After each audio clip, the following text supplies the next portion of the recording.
Imagine for a moment that you're living in a dream. Everything you see, everything you believe, everything you think you know, it's all part of this grand illusion that has been passed down from generation to generation, shaping our entire perception of reality. It dictates how we behave, how we interact with others, and even how we see ourselves. The thing is, from the moment we're born, we're plugged into this dream. It's like we inherit it, without even realizing it. Our parents, our teachers, our whole society, they all play a role in programming us with a certain set of beliefs, norms, and expectations. It's not like we have a choice in the matter. We're born into this world, and boom, the conditioning begins. I call this process domestication, just like how we domesticate animals, training them to behave a certain way. Society domesticates humans. From a very young age, we're taught how to act, what to believe, how to think. We learn what's considered good and bad, right and wrong. And a lot of this is based on a system of punishment and reward. Think back to when you were a kid. When you did something that pleased your parents or teachers, you were rewarded with praise, affection, maybe a gold star sticker or a cookie. But when you misbehaved or didn't meet their expectations, bam, you got punished. Maybe you got yelled at, put in timeout, or even spanked. Through this process of domestication, we learn to fear punishment and crave rewards. We start shaping our behavior to avoid pain and seek pleasure. Essentially, we begin to live our lives based on what society has conditioned us to believe is acceptable and desirable. We conform to external standards rather than listening to our own inner voice, our own truth. Now, I know this might sound a bit heavy, but stick with me. This is important stuff. The problem with this whole domestication process is that it essentially suppresses who we really are. It disconnects us from our authentic selves and makes us live according to someone else's rules and expectations. We all have this inner voice, this innate wisdom that guides us towards what's best for us. But society's dream often drowns out that voice. We get so caught up in trying to please others, in trying to fit in and be normal, that we lose touch with our true nature. It's like we're sleepwalking through life, just going through the motions without really being awake and aware. But here's the thing, we're not stuck in this dream forever. We have the power to wake up, to break free from the conditioning and start living life on our own terms. It's not easy, but it's possible. And that's what this book is all about, helping you reclaim your personal power and live with more authenticity, freedom, and joy. One of the key concepts I want to introduce you to is what I call the Book of Law. This isn't a physical book, but rather a mental framework that we all carry around with us. It's made up of all the rules, beliefs, and agreements that we've accepted throughout our lives, all the stuff that society has programmed into us. This book of law acts like an internal judge, constantly evaluating our every thought and action. It's the voice in our head that says things like, "You're not good enough, you'll never amount to anything, you don't deserve happiness." The problem is, a lot of what's written in our book of law is pretty harsh and limiting. It's filled with self-judgment, guilt, and fear. And when we live our lives according to these restrictive rules, it's really hard to feel free and happy. We're constantly beating ourselves up, constantly feeling like we're falling short. But here's the good news: we have the power to rewrite our book of law. We can question the beliefs and agreements that don't serve us and replace them with new, empowering ones. It's not about rebelling against society or rejecting all the norms and rules. It's about becoming conscious of the ones that limit us and consciously choosing the ones that align with our true selves. This process of rewriting our book of law is a key part of what I call personal freedom. It's about taking back control of our own minds, our own lives. Instead of being a prisoner of society's dream, we become the authors of our own reality. We start living from a place of authenticity and self-love, rather than fear and self-judgment. Now, I mentioned earlier that we all have this inner judge that constantly criticizes us, but there's another voice that goes hand in hand with the judge, and that's the victim. The judge beats us up, and the victim takes it, wallowing in self-pity and feeling powerless to change. It's like a vicious cycle. The judge says, "You messed up again. You're so stupid," and the victim responds, "You're right. I'm worthless. I'll never be good enough." The judge attacks, the victim surrenders. It's a painful dynamic that keeps us stuck in patterns of self-abuse and suffering. But here's the thing, both the judge and the victim are just constructs of the mind. They're not real. They're just voices in our head, born out of the domestication process. And when we start to observe these voices with awareness, when we start to question their validity, we can begin to break free from their grip. It's not about fighting against the judge or trying to silence it completely. That just creates more inner conflict. Instead, it's about learning to recognize the judge's voice and choosing not to believe everything it says. It's about developing a new relationship with our inner critic, one based on compassion and understanding rather than judgment and shame. The same goes for the victim. Instead of identifying with the victim mentality, we can learn to observe it with detachment. We can start to recognize when we're slipping into victim mode and consciously choose a different perspective. We can remind ourselves that we're not powerless, that we have the ability to shape our own reality. This process of detaching from the judge and the victim is a crucial step in reclaiming our personal power. It's about taking responsibility for our own thoughts, emotions, and actions. Instead of being a slave to our conditioning, we become the master of our own mind. As we do this work of mental mastery, as we start to break free from the limiting beliefs and patterns that have held us back, something amazing starts to happen. We begin to tap into our true potential. We start to express ourselves more fully and authentically. We experience more joy, more love, more fulfillment. One of the keys is to approach the process with gentleness and self-compassion. Remember, you've been domesticated since birth. You've been conditioned to think and behave in certain ways. So when you catch yourself slipping back into old patterns, don't beat yourself up about it. Just observe it, acknowledge it, and gently redirect your mind. As you do this, you'll find that the dream of the planet starts to lose its grip on you. You'll start to see through the illusions and the conditioning. You'll begin to experience life with more clarity, more authenticity, more freedom. And that's really what this book is all about. It's an invitation to wake up from the dream, to question everything you've been taught, and to start living life on your own terms. It's a call to reclaim your personal power and create a life that truly resonates with your soul. When you start to live in alignment with your true self, when you start to express your unique gifts and talents, when you start to create a life that truly lights you up, that's when the magic happens. That's when you start to experience the richness and beauty of life in a whole new way. So here's my invitation to you: be open to questioning everything you've been taught. Be willing to let go of the beliefs and agreements that don't serve you. Be courageous enough to listen to your own inner wisdom, even when it goes against the grain of society. And most importantly, be gentle with yourself. Remember that you're on a journey of awakening, and it's a process. Celebrate your progress, learn from your setbacks, and keep moving forward with compassion and grace. My hope is that you'll find practical tools and insights to support you on this path of personal freedom. But remember, the real work is up to you. You're the one who has the power to change your life, to wake up from the dream, to create a reality that truly resonates with your soul. It's time to take back control of our minds and our lives. It's time to wake up and start living life on our own terms. Lesson 1: The power of impeccability, speaking your truth with integrity. Have you ever stopped to consider the immense power of your words?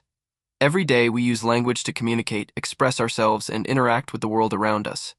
But how often do we pause to reflect on the impact of our speech? First, let's talk about the magic of words. Words are like magic. They have the ability to create or destroy, to heal or harm, to inspire or discourage. Just think about a time when someone said something that uplifted you, that made you feel seen and valued. Now, contrast that with a moment when someone's words cut you deep, leaving you feeling hurt or diminished. Our words are that powerful. They can shape our reality, influence our perceptions, and affect our emotions and actions. That's why it's so crucial to be mindful of how we use them. So what does it mean to be impeccable with your word? The word impeccable comes from the Latin word peccatus, meaning sin, with the prefix "am", meaning without an essence. To be impeccable is to be without sin. Now, I'm not talking about sin in the religious sense. In this context, sin means going against yourself, speaking or acting in a way that doesn't align with your truth. When you're impeccable with your word, you use your words in the direction of truth and love. You say only what you mean, and you avoid using your words to speak against yourself or to gossip about others. Why is this so important? Because our words have a profound impact on both ourselves and those around us. When we engage in negative self-talk, when we criticize or blame ourselves, we're essentially creating our own personal hell. We fill our inner world with negativity and suffering. Similarly, when we speak ill of others, when we gossip or spread rumors, we're contributing to a culture of distrust and disharmony. We're using our words as weapons, causing harm to those around us, whether intentionally or not. On the flip side, when we use our words positively, when we speak with kindness and compassion, we create a very different reality. We cultivate self-love and self-respect.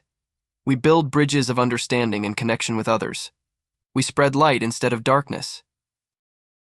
But being impeccable with your word isn't always easy. It requires a level of self-awareness and self-reflection that many of us aren't used to. We have to be willing to look honestly at our speech patterns and recognize how they're affecting our lives. For example, pay attention to your inner dialogue. How do you talk to yourself? Are you constantly criticizing and judging yourself, telling yourself that you're not good enough, smart enough, attractive enough? That negative self-talk is a form of black magic, and it's casting a spell of limitation and unhappiness over your life. Or maybe you find yourself frequently engaging in gossip, speaking negatively about others behind their backs. That habit is also a form of black magic, and it's poisoning your relationships and your own peace of mind. The good news is that you have the power to change these patterns. You can start by simply noticing your words, becoming aware of how you're using them. When you catch yourself engaging in negative self-talk or gossip, don't judge yourself, just observe it. And then gently redirect your words in a more positive direction. It's also important to recognize that being impeccable with your word isn't about being perfect. We're all human, and we're all going to slip up sometimes. The key is to not beat yourself up about it. Treat yourself with compassion, forgive yourself, and keep moving forward. As you start to shift your language, as you start to speak with more integrity and kindness, you'll start to notice a shift in your life as well. You'll feel lighter, freer, more at peace. Your relationships will improve as you communicate with more clarity and respect. You'll start to see new possibilities and opportunities opening up for you. But it's not just about you. When you're impeccable with your word, you're also planting seeds of positivity in the minds of others. Your words have a ripple effect, influencing those around you in ways you may never even know. Think about it like this: every time you speak, you're sending out a message, a vibration into the world. That vibration has an impact, whether you realize it or not. When your words are coming from a place of truth and love, you're contributing to the healing and evolution of the planet. Of course, being impeccable with your word isn't a magic bullet. It's not going to solve all your problems overnight. But it is a powerful tool for personal transformation and growth. It's a way of reclaiming your personal power, of taking responsibility for your own experience of life. Instead of being a victim of your circumstances or your conditioning, you become the creator of your reality. And as you start to live with more integrity, as you start to align your words with your highest truth, you'll find that your actions start to shift as well. You'll start making choices that are more in alignment with your values and your dreams. You see, our words and our actions are intimately connected. When we speak with impeccability, it becomes easier to act with impeccability. We start to live with more authenticity, more purpose, more joy. But it all starts with awareness. It starts with paying attention to the words you use, both in your inner dialogue and in your conversations with others. It starts with being willing to look honestly at your speech patterns and make a conscious choice to change them. So here's my challenge to you for the next week: commit to being impeccable with your word.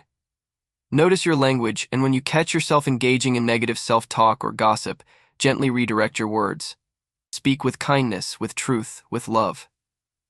And see what happens. A lesson 2: the art of not taking things personally.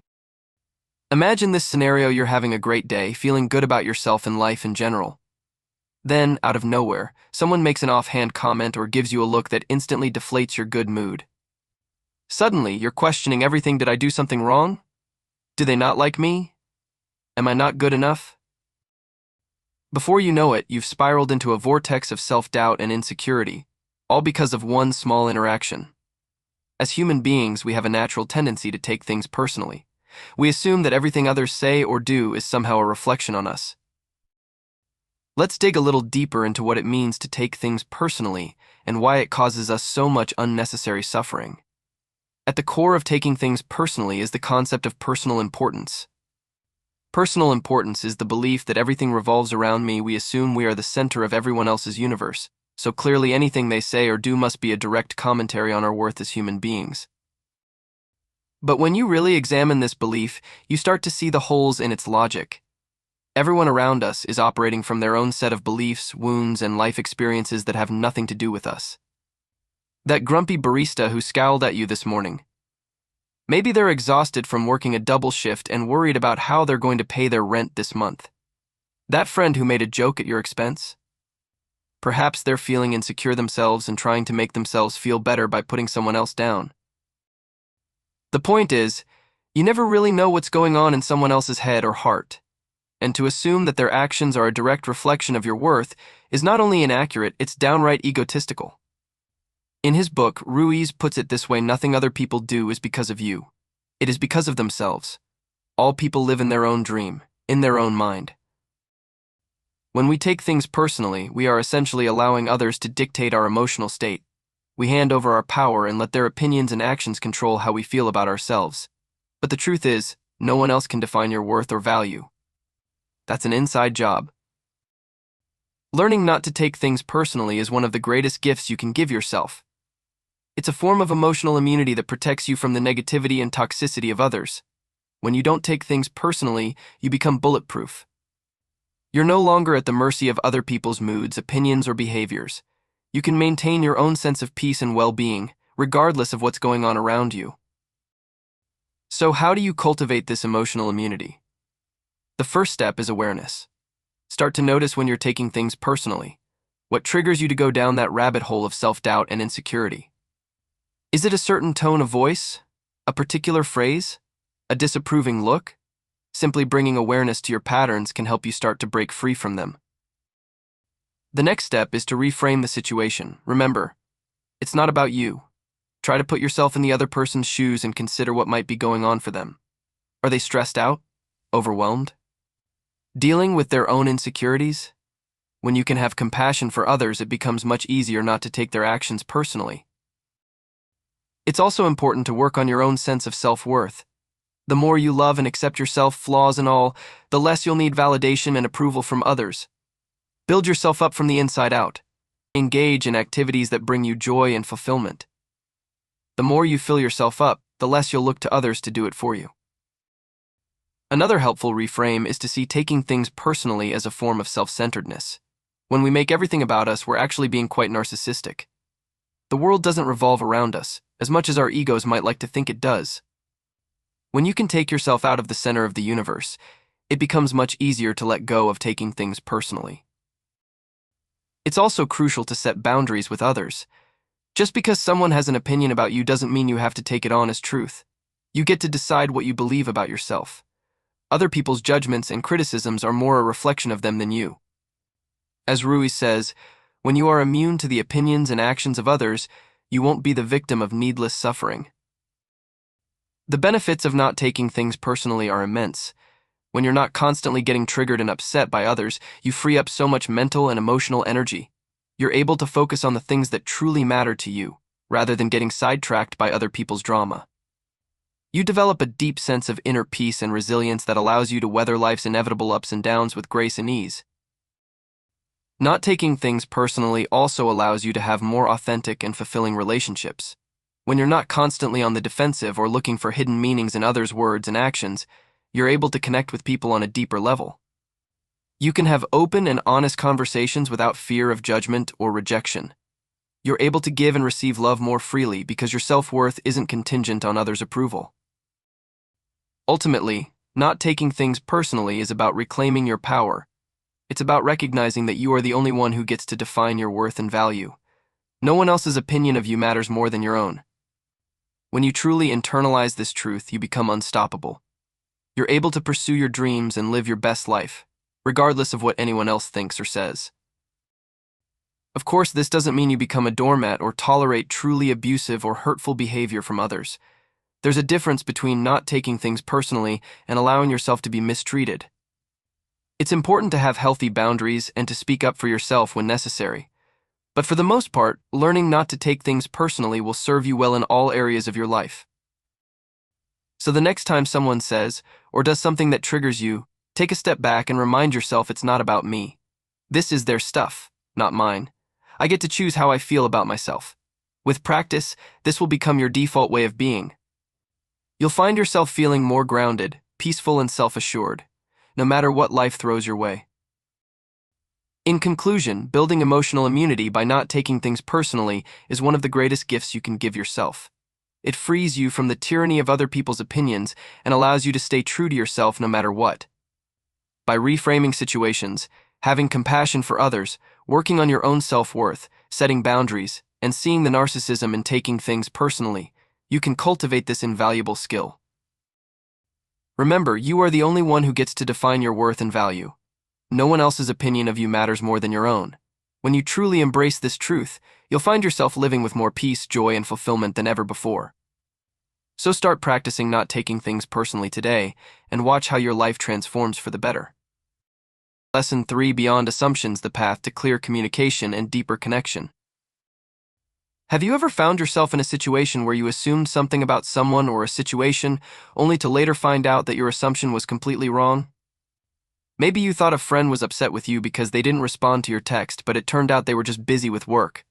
Or perhaps you assumed your partner was being inconsiderate when they forgot to do a chore, but they were actually dealing with a personal crisis. Assumptions are a natural part of the human experience. Our brains are wired to make quick judgments and fill in gaps of information based on our past experiences and beliefs. While this can be a useful skill in some situations, such as assessing potential danger, it can also lead to a lot of misunderstandings and conflicts in our relationships. At its core, the third lesson is about recognizing the limitations of our own perceptions and the importance of seeking clarity through communication. When we make assumptions, we're essentially creating stories in our minds about what we think is happening, often without any real evidence to support those stories. For example, let's say you text a friend to make plans and they don't respond for a few days. You might start to assume that they're ignoring you or that they don't want to hang out with you. Before you know it, you've created a whole narrative in your head about how your friend doesn't value your friendship anymore. But the reality could be something entirely different. Maybe they're dealing with a personal issue and need some time to themselves. Or maybe they simply forgot to respond and will get back to you later. The point is, when we make assumptions, we're often basing them on incomplete information and our own biases. We're filling in the gaps with our own stories, which may or may not be accurate. Our assumptions can lead us down a rabbit hole of negative emotions and reactions, causing unnecessary stress and strain on our relationships. Instead of jumping to conclusions, it's important to give others the benefit of the doubt and seek clarification when needed. So why is it so important to avoid making assumptions? Well, for one thing, assumptions can create a lot of unnecessary drama and emotional pain. When we assume something negative about someone else, we start to treat them differently. We might become distant or passive-aggressive, or even lash out in anger. This can lead to conflicts and hurt feelings, all based on something that might not even be true. Assumptions can also hold us back from truly connecting with others. When we assume we know what someone else is thinking or feeling, we're not really listening to them. We're not giving them the space to express themselves fully. On a deeper level, assumptions can create a distorted view of reality. We start to believe that our assumptions are facts, and we make decisions based on those false beliefs. This can lead us down a path of self-sabotage and missed opportunities. So how do we break free from the trap of assumptions? The answer lies in communication. When we find ourselves making an assumption about someone or something, the first step is to recognize it as an assumption. Take a step back and ask yourself, is this really true, or am I just filling in the gaps with my own story? The next step is to seek clarity through communication. This means having the courage to ask questions and express your own thoughts and feelings openly and honestly. For example, let's go back to the scenario where your friend hasn't responded to your text. Instead of assuming they're ignoring you, you could reach out and say something like, "Hey, I haven't heard back from you about hanging out. Is everything okay?" This opens the door for your friend to clarify what's going on, and it shows that you care about them and your friendship. Of course, communication is a two-way street. It's not just about expressing yourself, but also about listening actively to the other person. This means giving them your full attention, asking follow-up questions, and trying to understand their perspective. When both parties are committed to clear and honest communication, it creates a foundation of trust and understanding. You're able to work through misunderstandings and conflicts more easily, because you're not relying on assumptions to guide your interactions. The beauty of practicing the third lesson is that it can free you from so much unnecessary suffering and drama. When you're not constantly making assumptions about others or situations, you're able to approach life with a clearer and more open mind. This doesn't mean that misunderstandings will never happen. We're all human, and miscommunications are a natural part of life. But by making a conscious effort to avoid assumptions and communicate clearly, you'll be able to navigate those misunderstandings with more grace and ease. Imagine how much lighter and more peaceful your relationships could be if you weren't constantly weighed down by false assumptions and narratives. Imagine how much more authentic and connected you could feel with others if you were able to express yourself fully and listen to their own experiences. If your partner seems distant or upset, instead of assuming you know why, ask them what's going on. Give them the space to express themselves without judgment. If a coworker makes a mistake on a project, instead of assuming they're incompetent or lazy, approach the situation with curiosity. Ask questions to understand what happened and how you can work together to find a solution. If a friend cancels plans at the last minute, instead of assuming they don't value your time or friendship, consider that there might be a valid reason. Reach out to understand what happened. If you're feeling anxious or stressed about a situation, instead of assuming the worst-case scenario, take a step back and look at the facts. Communicate your concerns with others and gather more information before jumping to conclusions. Remember, the goal is not to never make assumptions again. That would be impossible. The goal is to become more aware of when you're making assumptions and to choose a different path forward, one of clarity, communication, and understanding. Imagine you're looking through a foggy window. You can see shapes and shadows, but you can't quite make out the details. This is what assumptions are like. They give us a distorted view of reality, but they don't show us the full picture. Now imagine. In conclusion, the third lesson, don't make assumptions, is a powerful tool for creating more clarity, understanding, and connection in your life. By becoming aware of your own assumptions and choosing to communicate clearly instead, you can free yourself from so much unnecessary suffering and drama. Remember, clear communication is the path to deeper understanding and connection. By shining the light of honest expression and active listening on your interactions with others, you'll be able to build a strong foundation of trust and transparency. So the next time you find yourself making an assumption, take a step back and choose a different path forward. Ask questions, express yourself openly, and listen deeply to others. You might be surprised at how much more authentic and fulfilling your relationships become as a result. Lesson 4: always doing your best, without the struggle. Imagine a life where you consistently give your all, without the burden of self-doubt or the fear of failure. A life where you embrace each moment as an opportunity to express your best self, regardless of the outcome. This is the essence of the fourth lesson: always do your best. At first glance, this lesson might seem straightforward, even simplistic, but as you delve deeper, you'll discover that it's a profound and transformative principle that ties together the first 3 lessons and serves as a foundation for personal freedom and fulfillment. The fourth lesson is rooted in the understanding that your best is not a fixed standard but a dynamic one. It's not about perfection or being better than others. It's about fully committing to your actions and giving your all in each moment. This means showing up fully present and engaged, whether you're working on a project, having a conversation with a loved one, or simply doing household chores. It's about bringing your full attention and effort to each task without getting caught up in the outcome or worrying about what others might think. When you always do your best, you're not just going through the motions or phoning it in. You're tapping into your inner resources and expressing your unique talents and abilities. You're honoring yourself and others by giving your all, regardless of the circumstances. One of the key insights of the fourth lesson is that your best is not a static target but a fluid one. It changes from moment to moment, depending on your physical, emotional, and mental state. Some days, your best might be more than on other days. And that's perfectly okay. If you're feeling sick, tired, or emotionally drained, your best might look different than when you're feeling energized and inspired. The point is not to hold yourself to an impossible standard of perfection, but to give your all within the context of your current circumstances. It's about being honest with yourself and others about what you're capable of in each moment, and not beating yourself up when your best falls short of some imagined ideal. This understanding is crucial because it allows for self-compassion and flexibility. It recognizes that you're human, with all the messiness and variability that entails. By embracing this reality, you can let go of the pressure to be perfect and instead focus on being fully present and engaged in each moment.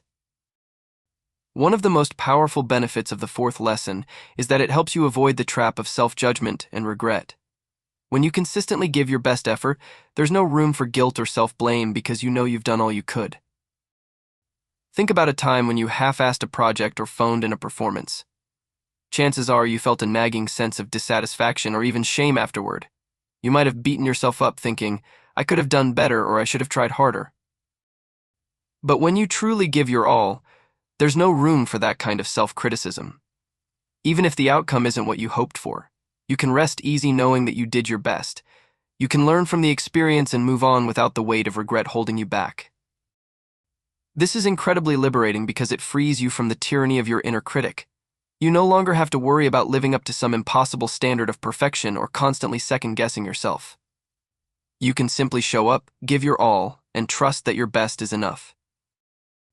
Another key benefit of the fourth lesson is that it fosters personal growth and self-improvement.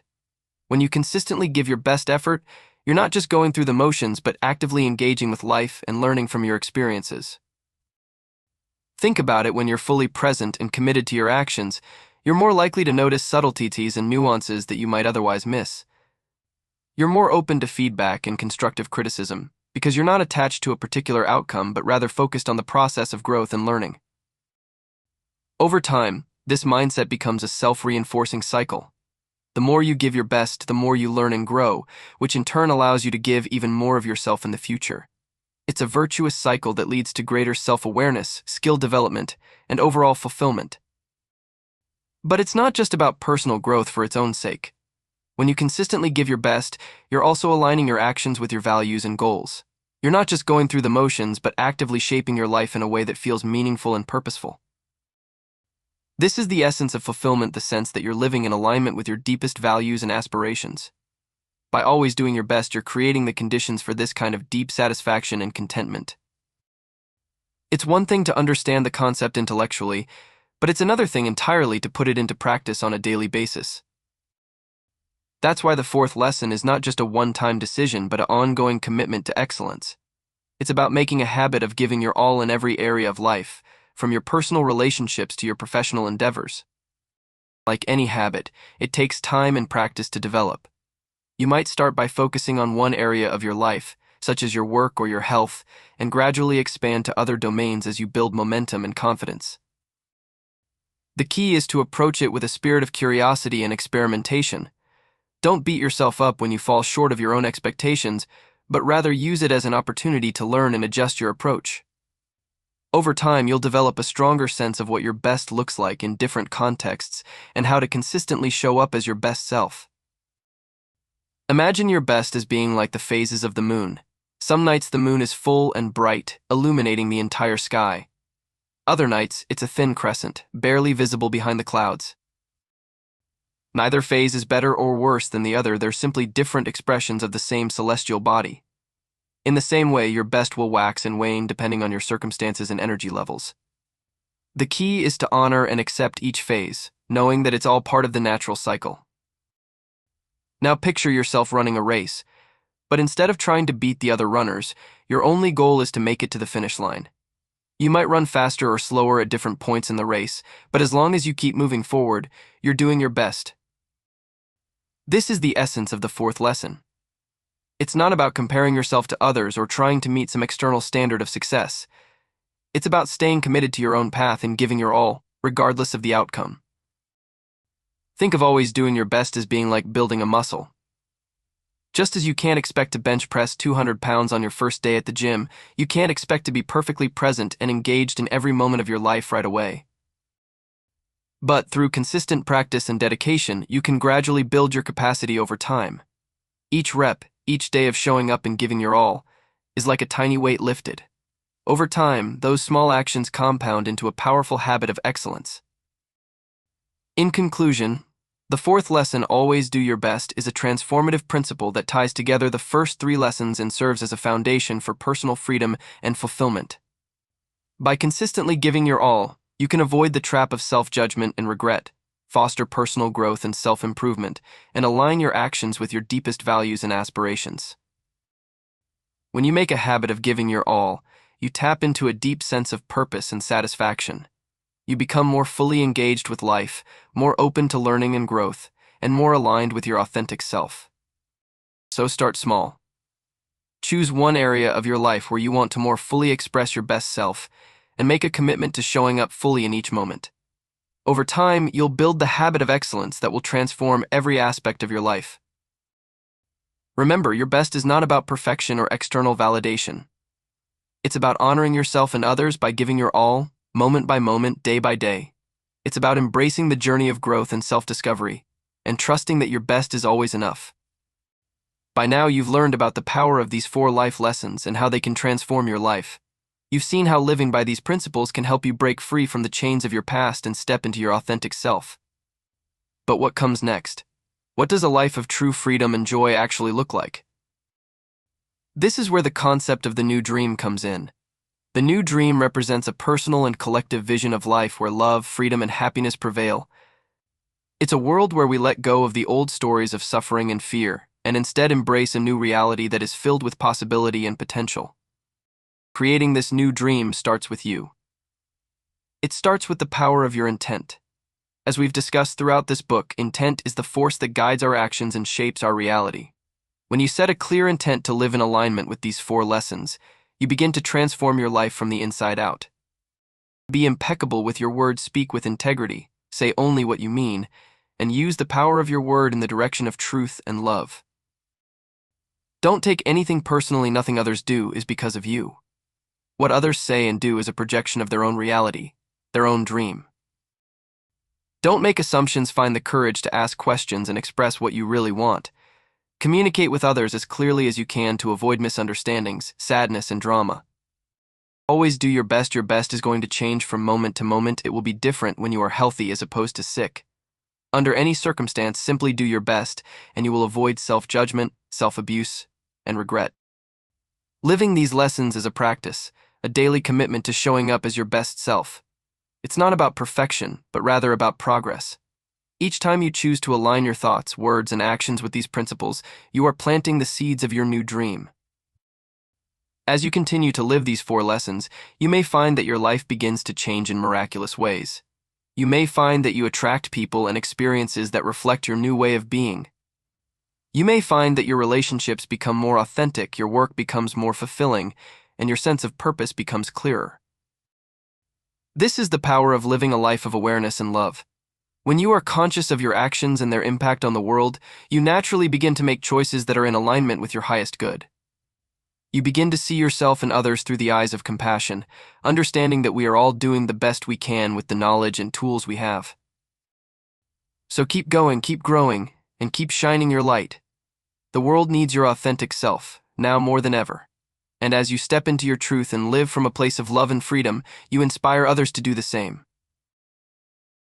If you're enjoying this audiobook and want to explore more insights on personal growth, spirituality, manifestation, and ancient wisdom, be sure to subscribe to my YouTube channel. I post new audiobook every day.